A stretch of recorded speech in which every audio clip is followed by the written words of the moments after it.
बिस्मिल्लाहिर्रहमानिर्रहीम। ये video number 3 है लैब 5 की। इसके अंदर भी हमने वही काम करना है जो कि वीडियो नंबर 2 में किया है। फ्लो चार्ट ड्रा करेंगे पहले, उसके बाद हम लोग उसको कोड में कन्वर्ट करेंगे। यहाँ पे लिखा भी हुआ है कि draw flow chart of problem and then convert that flow chart into Java code.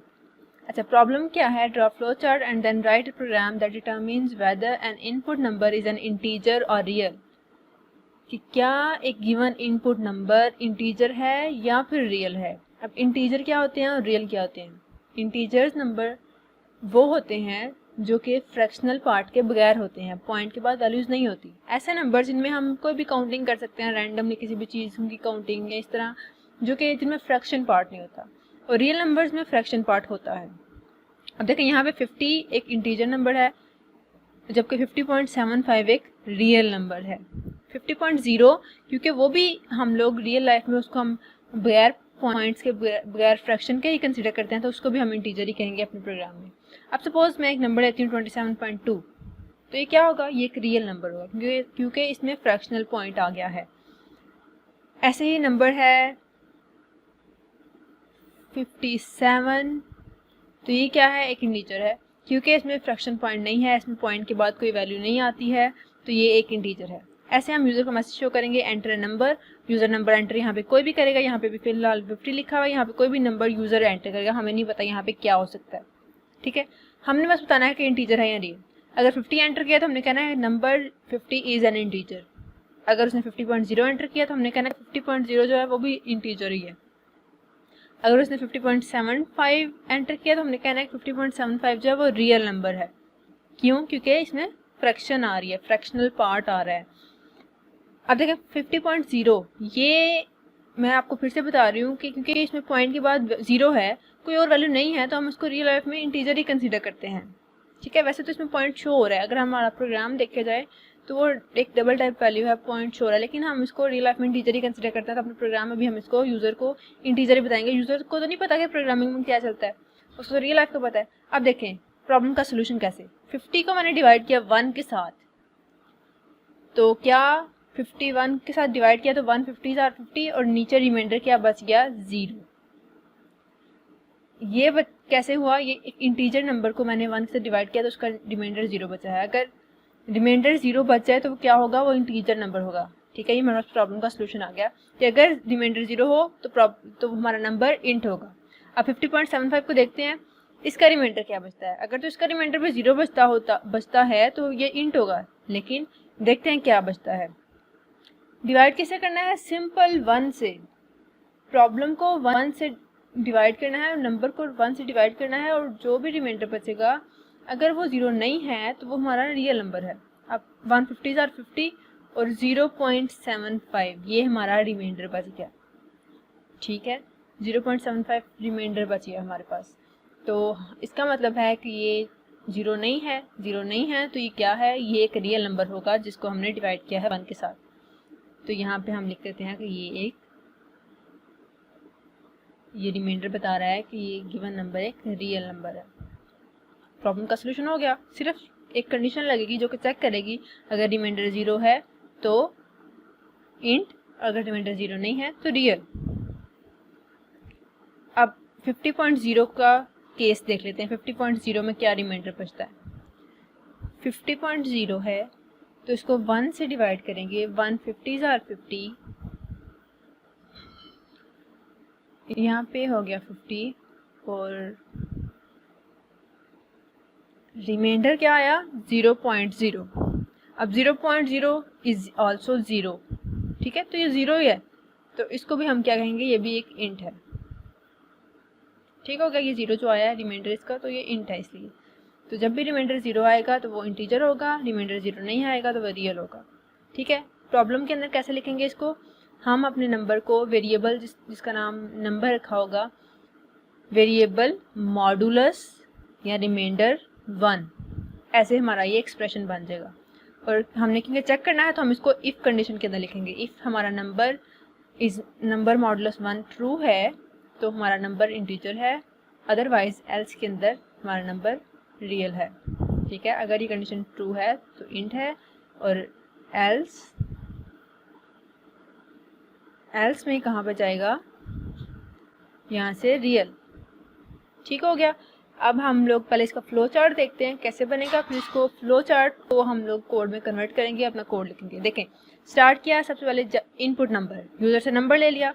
उसके बाद कंडीशन है हमारे पास नंबर मॉडुलस 1 = 0, ये डिसीजन स्ट्रक्चर में लिखा हुआ है, ये इफ़ कंडीशन है। ठीक है, इफ़ नहीं लिखते यहाँ पे, लेकिन मैं आपको बता रही हूँ लिख के, क्योंकि कि आपको समझ आ जाए। इफ़ कंडीशन वाला कोड यहाँ पे लिखा होता है, जो वहाँ पे कंडीशन लिखते हैं। अगर ये ट्रू है तो ये आउटपुट होगी इंटीजर वाली, अगर ये फॉल्स है तो आउटपुट होगी ये लेफ्ट साइड वाली, जो कि है रियल नंबर।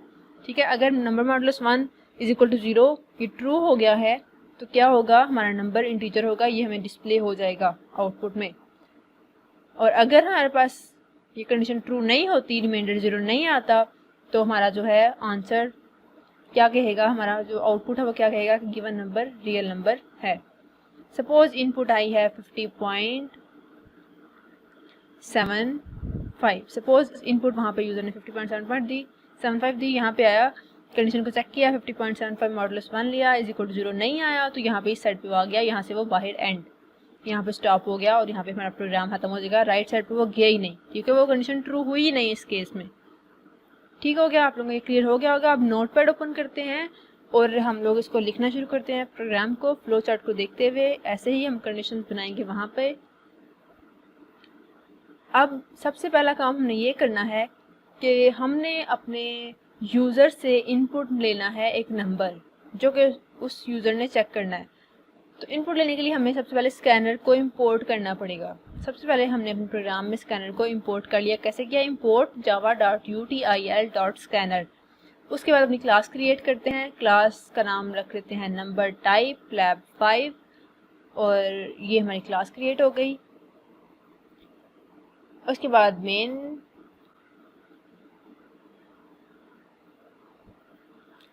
आप लोगों को समझ आ रही होगी कि इंटीजर और रियल नंबर में क्या डिफरेंस है। इंटीजर में पॉइंट के बाद कोई वैल्यू नहीं आती, या 0 आता है या कुछ नहीं आता, और रियल नंबर में पॉइंट के बाद वैल्यूज आती हैं। अब पहले स्कैनर को डिक्लेयर कर लेते हैं। स्कैनर का नाम मैंने रख लिया read. Scanner read = new scanner system.in। Declaration हो गई। अब हम लोग इसको यूज़ करेंगे। कैसे यूज़ करेंगे, एक नंबर डिक्लेयर करेंगे। अब देखिए मैंने यहाँ पे इंट नंबर लिख दिया, इंट नंबर। अगर नंबर ये इंट होता तो हम read.nextInt लिखते, read.nextInt। लेकिन यहाँ पे ये नंबर हमने इंट नहीं लेना, हमने यूज़र से नंबर ऐसा लेना है कि यूज़र कुछ भी एंटर कर दे। यूज़र चाहे तो इंटीजर एंटर करे, चाहे तो डबल एंटर करे। अगर हम यहाँ पे इंट लिखेंगे तो यूज़र डबल एंटर करेगा, तो वो भी ऐसे इंट ही यहाँ पे आ जाएगा। तो हम यहाँ पे इसको डबल डिक्लेयर करते हैं, ताकि यूज़र अगर डबल में भी एंटर करे तो वो डबल में ही आए। और फिर हम उसको चेक करके बताएं कि ये डबल में जो तुमने एंटर किया है, ये तुमने इंटीजर एंटर किया है या फिर रियल नंबर एंटर किया है। तो नेक्स्ट डबल लिखा है मैंने यहाँ पे, read.next डबल। इससे ऊपर एक मैसेज शो कर लेते हैं कि प्लीज़ एंटर नंबर, ताकि यूज़र को पता लग जाए कि मैंने यहाँ पे अब नंबर एंटर करना है। एंटर नंबर, ये हो गया मैसेज। यहाँ पे मिस्टेक हो गई है, एस यहाँ पे आता है। ओके, अब हमारे पास सारा काम हो गया। हमने यूज़र से नंबर ले लिया, नंबर लेके हमने रख लिया नंबर वाले वेरिएबल के अंदर। अब कंडीशन, इफ़ नंबर मॉडुलस 1 = 0। अब देखें इक्वल टू 2 दफ़ा आता है। जो रियल लाइफ में इक्वलिटी होती है ना मैथ्स में, उसमें तो हम इक्वल लिखते हैं, लेकिन यहाँ पे इक्वल नहीं लिखना, यहाँ पे डबल इक्वल लिखना है। यहाँ पे सिर्फ इक्वल लिखेंगे तो वो असाइनमेंट ऑपरेटर कंसीडर होगा। ठीक है, यहाँ पे डबल इक्वल लिखेंगे तो इक्वालिटी चेक लगेगा। अच्छा जी, इफ नंबर मॉडुलस 1 = 0 है तो हम क्या कहेंगे कि नंबर इज़ इंटीजर। नंबर कौन सा, जो कि यूज़र ने दिया हुआ है, तो नंबर का वेरिएबल यहाँ पे लिख लिया। दी नंबर, जो नंबर यूज़र ने दिया है वो वाला, प्लस और इज़ इंटीजर। ये हो गया यहाँ पे क्लोज। इसके बाद एल्स। अच्छा, ऊपर एक ब्रैकेट रह गई है इसके साथ, आगे मैं बताती हूँ आपको। अभी पहले एल्स का लिख लें, यहाँ से कॉपी कर लेते हैं और यहाँ पे लिखा ये, और ये इंटीजर नहीं है, यहाँ पे रियल नंबर। मैंने ब्रैकेट रिमूव कर दिया, मैं भी आप लोगों को बताती हूँ। ये रियल नंबर हो गया। अब देखिए मैं आपको बताती हूँ कि जी वो ब्रैकेट हम लोग हर एक जो भी प्रॉब्लम लिखते हैं उसकी हम एक बॉडी बनाते हैं, हर एक बॉडी के अंदर हम कुछ काम करते हैं। ठीक है, जैसे इफ़ के बाद हम ये काम एक बॉडी के अंदर कर रहे थे पहले। अब मैं आप लोगों को एक बात बताऊँ, अगर ये सिर्फ एक लाइन है ना, अगर इफ़ के बाद सिर्फ एक लाइन उसके अंदर काम कर रही है, तो हम उसको इन ब्रैकेट्स के, कर्ली ब्रैकेट्स के बगैर भी लिख सकते हैं, कोड चल जाएगा।